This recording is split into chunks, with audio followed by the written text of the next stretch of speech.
인생의 우연을 어떻게 받아들일 것인가? 칙세일.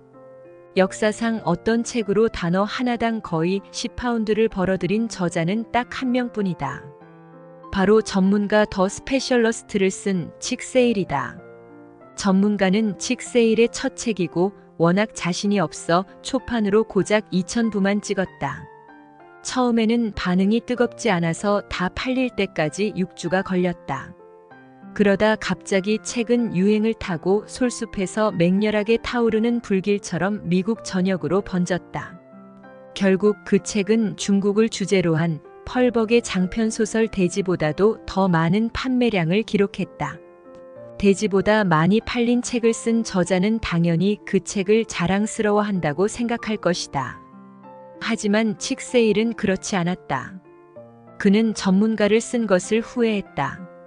수많은 사람이 그 책의 유머를 오해했기 때문이다. 그래도 칙세일은 그 책이 거둔 성공은 자랑스러워했다. 그는 자기가 듣는 데서 사람들이 그 책에 대해 말하면 당혹스러워 아무도 언급하지 않으려 했다. 특히 그들이 책 속의 유머를 천박하다고 하면 더욱 말하기를 꺼렸다. 한 번은 그의 딸이 책이 가족 전체를 망신시켰다고 말하며 엉엉 운 적도 있었다. 칙세일은 우연한 기회로 작가가 되었다. 사실 그는 배우였고 그것도 가장 뛰어난 성격파 배우였다. 작가가 된 것과 마찬가지로 배우도 우연한 기회에 되었다. 오래 전 그는 일리노이주 어베나의 철도 상점에서 일하는 정비공이었다. 그의 누나는 무대를 향한 열망을 품고 시카고로 가서 연극 학교에 다니고 있었다. 크리스마스에 집으로 돌아온 누나는 교회 연극에서 시골 사람을 연기했다. 누나가 공연을 마치자 칙은 이렇게 말했다. 학교에서 배우지 않아도 그 정도는 나도 하겠는데. 그렇게 자신 있으면 한번 해보라는 소리에 그는 마루 중앙으로 나와 어베나 지역의 전신 기사를 흉내냈다. 몇 분 만에 그곳 사람들은 거의 웃다가 의자에서 쓰러질 지경이었다. 그리고 그 다음 주에 한 극단이 공연을 하기 위해 어베나를 찾아왔다. 극단에는 공연과 공연 사이 관중을 즐겁게 하는 코미디언이 있었는데 갑자기 병에 걸렸다고 했다. 칙세일은 이 소식을 듣자마자 그 자리에 지원했다. 쇼의 매니저는 처음에는 회의적인 태도로 나왔다. 하지만 칙이 맛보기 연기를 해보이자 그 주에 바로 일해달라고 했고 50실링을 봉급으로 주었다. 이 경험이 칙의 인생을 완전히 바꾸었다. 각광, 화려함, 500명의 웃음소리, 관중의 갈채. 이것을 경험한 후에는 힘이 세다고 알려진 미주리 노새나 통나무를 끄는 육중한 사슬이 아무리 그를 잡아당긴다고 해도 다시는 공장으로 돌아갈 수 없었다. 접었다 폈다 할 수 있는 낡은 여행 가방을 들고 시카고로 황급히 가서 무대에서 일자리를 얻었다. 그리고 싸구려 하숙집 방 안에서 연습에 연습을 거듭했다. 노인의 모습을 연기하려면 구레나룻이 필요했지만 어디서 소품을 사야 할지 몰랐다. 할 수 없이 침대 매트리스를 채우는 말총을 빼내 직접 구레나룻을 만들었고 연극용 소품을 취급하는 상인에게 진짜 구레나룻을 사기 전까지 무려 8개월 동안 이 매트리스 구레나룻을 썼다. 봉급이 무척 적었기에 한 푼 한 푼이 소중했다. 칙세일은 너무 많이 먹지 않기 위해 싸구려 사탕을 사서 저녁 전에 잠깐 빨아먹었다. 대부분의 경우 그것만으로도 식욕을 어느 정도 잠재울 수 있었다. 그렇게 굶기를 밥 먹듯이 하다가 결국 위장이 상했다.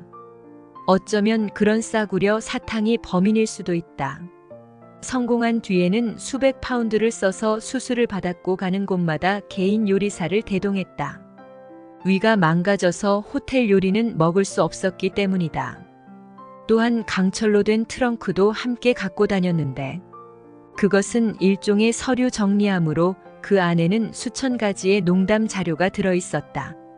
그는 세상에서 가장 많은 농담을 알고 있었지만 사적인 대화에서는 단 한 번도 농담을 하지 않았다.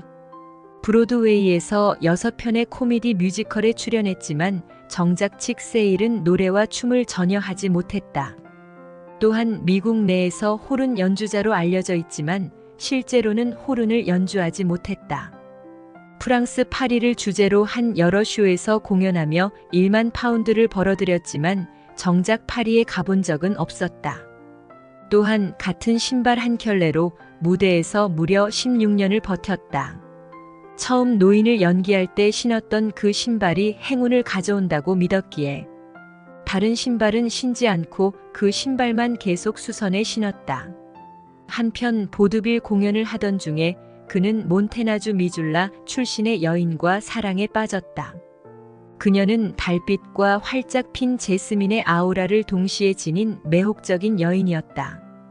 극장에서 1,000명의 관중을 앞에 두고 연기할 때도 전혀 겁먹지 않는 그였지만 청혼하려고 할 때는 얼굴을 붉힌 채로 말을 더듬으며 아주 비참한 기분을 느꼈다.